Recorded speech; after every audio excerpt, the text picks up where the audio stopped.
So what about the differential diagnosis? First, we have the pulmonary embolism, because in 13% of cases we could have fever in pulmonary embolism. We have to look for some contributing factors, like for example the presence of some embols at the legs, on the vena of the legs, and we have the diagnosis thanks to the angiographic CT. But sometimes even if we have CTs, we could have what we call pulmonary infarction, which is radiologically seems like pneumonia, but those are not really pneumonia. Those are some consolidations due to the non-presence of irrigation of some part of the lungs. Secondly, the second differential diagnosis could be the cardiogenic pulmonary edema, or what we call acute pulmonary edema. In this case, also we could have some lower grade fever.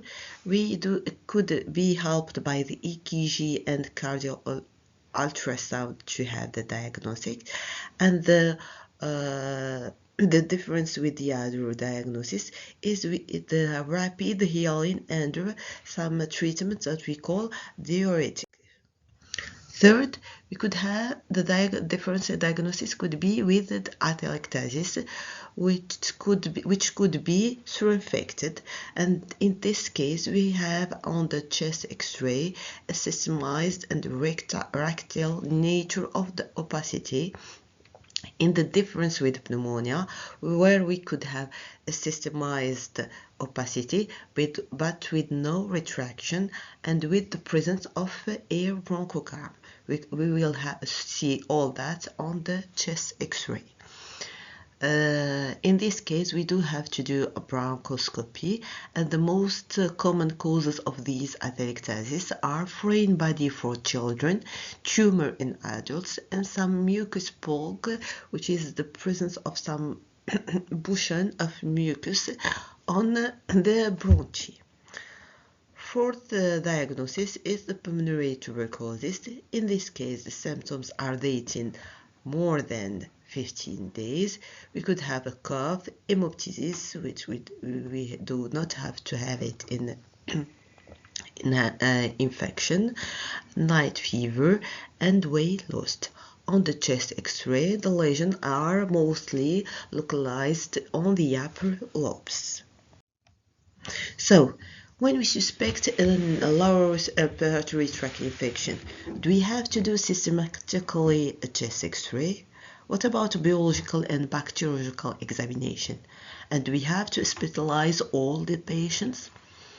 First, for the chest X-ray, we do not ask for chest X-ray for all patients. Initially, we ask for chest X-ray if we suspect pneumonia, or if we have some comorbidities or advanced age patients, or also if we have some signs of severity that we are going to see after that. Then we give treatment, and we can see after that patient. And if we suspect a complication, we can ask for a chest X-ray. If we have a failure of the initial treatment, we do have to ask for a chest X-ray. And also, if we suspect that we have an initial misdiagnosis, it is not pneumonia, so we have to do the chest X-ray. And what we are going to find on that X-ray, it could be normal X-ray, or we could have what we call an alveolar condensation, which is an opacity that could be localized at any part of the lung and with some unlimited borders. We could have what we call bronchum air, but here we do not have it. Also, we could have what we call a systemized condensation, which is an opacity, alveolar opacity, but located at the upper part of the lung and in a lobe, it's a specific lobe or a specific link. Here we have the minor fissure, and the opacity is located on the upper right lobe of the link, right link.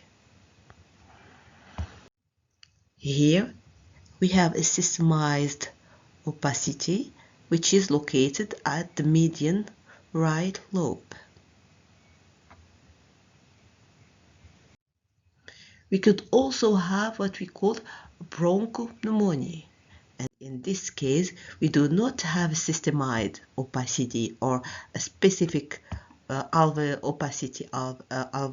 opacity, but we do have some nodules which are located at both lengths. Another radiological presentation of these infections are what we call some excavations, and those are specific for some pathogens like Staphylococcus, anaerobics, and Klebsiella.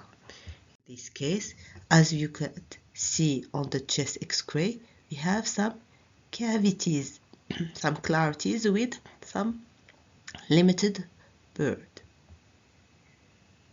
Here and here and here.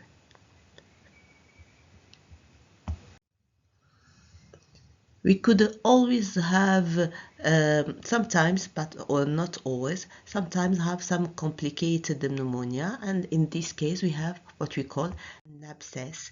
An abscess is a big cavity with an air fluid level. Here on the scan CT we could see an abscess.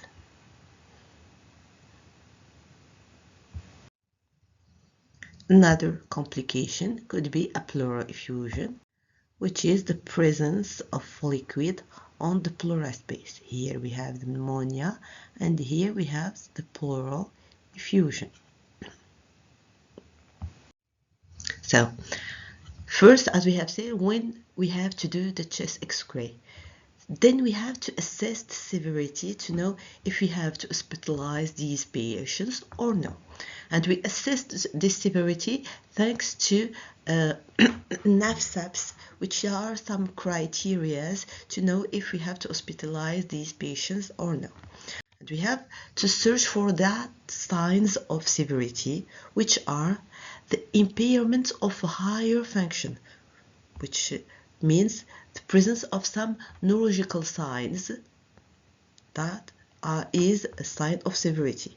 Second, we have to search for some impairment of the vital functions, like the systolic blood pressure less than 19 millimeters, a heart rate more than 120 per minute, and a respiratory rate, a tachypnea, more than 30 per minute.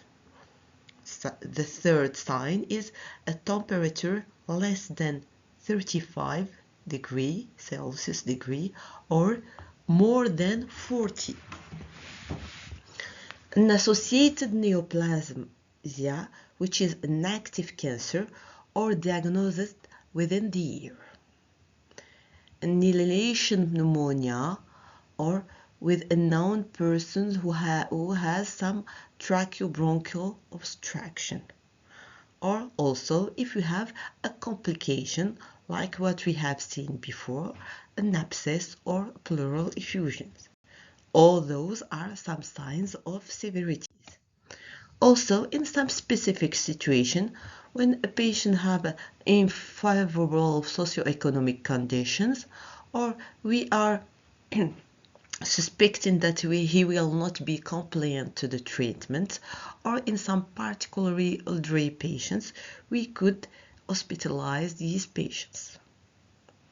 Second, we have to screen for some mortality risk factors like an age more than 64 years, a congestive heart failure, some cerebrovascular diseases, kidney diseases, liver diseases, COPD, immunosuppression like systematic corticoid therapy for a long time or immunosuppressive treatment, an hospitalization for any reason within the year, or life in institution. So, when we have to give an outpatient treatment, generally we do it if we have a patient who is aged less than 64 years without or with only one risk factor or one sign of severity.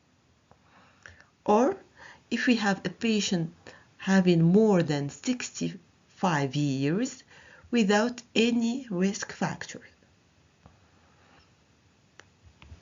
On the other hand, we have to hospitalize patients if we have a patient who is aged less than 65 years with at least 2 risk factors, or if we have more than 64 years with at least one risk factor or one sign of severity. And of course, if we have some criteria of a really serious infection like severe respiratory failure or severe hemodynamic instability or a severe metabolic or hematological disorders, we refer these patients to the ICU.